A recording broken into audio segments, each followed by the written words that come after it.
વાઘોડિયા રોડની નારાયણ સ્કૂલની લોબી ધરાશે, એક વિદ્યાર્થી ઘાયલ, 3 સાયકલ દબાઈ. વડોદરાના વાઘોડિયા રોડ વિસ્તારમાં આવેલી નારાયણ સ્કૂલમાં પહેલા માળની લોબીનો ભાગ ધરાશયી થતાં એક વિદ્યાર્થીનીને ઈજા થઈ હતી, જ્યારે કેટલીક સાયકલો દબાઈ. સદનસીબે કોઈ મોટી જાનહાનિ થઈ ન હતી.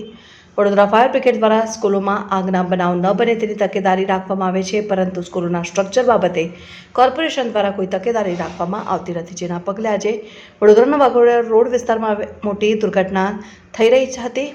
વાઘોડિયા ડભોઈ રિંગ રોડ ઉપર ગુરુકુળ નામની આવેલી નારાયણ સ્કૂલમાં એકાએક બાજુના ભાગની લોબી અને દિવાલનો ભાગ તૂટી પડતા એક વિદ્યાર્થીને ઈજા પહોંચી, જ્યારે 3ની 4 સાયકલ દબાઈ. આ વખતે સાયકલ લેવા માટે વિદ્યાર્થીઓ આવ્યા હોત તો ગંભીર જાનહાનિ થવાનો ભય હતો.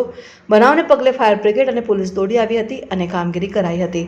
ઉચ્ચ પોલીસ અધિકારીઓ આ બનાવની ગંભીર નોંધ લઈ તપાસ હાથ ધરી છે. નારાયણ ગુરુકુળમાં અહીંયા આગળ એક રોજેરી ઘટના બની છે.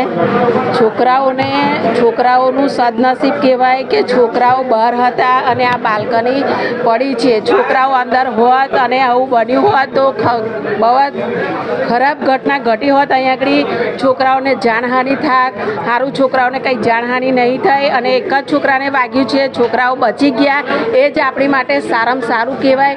બાકી આ જે ઘટના બની છે એમાં તો છોકરાઓ ક્લાસમાં હોત તો બહુ મોટું નુકસાન થાત આપણને. સ્કૂલની દિવાલ પડી છે એટલે હું તરત દોડ્યો, કારણ કે આ ગેટ બંધ હતું. તરત હું આવી ગયો અને છોકરા થોડા દોડાદોડી કરતા હતા. પછી તરત જ પછી હું અને બીજા સ્કૂલના ટીચરો હતા એટલે તરત બધા છોકરાઓને રેસ્ક્યુ કર્યું અને તરત બધા પોતાને સાયકલો લઈને ઘેર મોકલી દીધા. એક જ છોકરાને નોર્મલ ઈજા થઈ છે. બાજુમાં ડૉક્ટર પાસે ડ્રેસિંગ કરાવીને એમની ઘેરે વાલીને બોલાવીને ઘેરે મોકલી દીધો છે.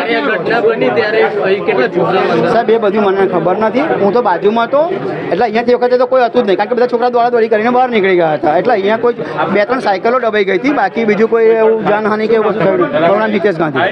Okay, thank you.